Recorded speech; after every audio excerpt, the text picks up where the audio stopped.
تخرج علينا هذه السيدة اليوم لتهاجم حملة التضامن الشعبية العفوية مع الرجل الطيب الذي دافع عن الحشمة، وتتجرأ على اتهام آلاف الجزائريين المتعاطفين بالخيانة وتلقي أموال من الخارج.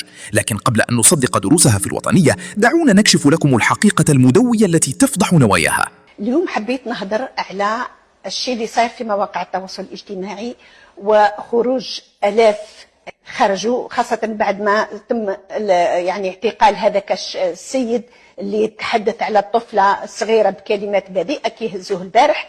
خرجوا كل البارح في مواقع التواصل ويهدوا في المجتمع ويدافعوا ليه وعينوا له عشرات المحامين. أنا أعتقد أن هذه الحكاية مش بريئة، وراها خطة، وربما وراها جهات خارجية تمول هذم باش يخرجوا باش يبداو يخلطوا في البلاد.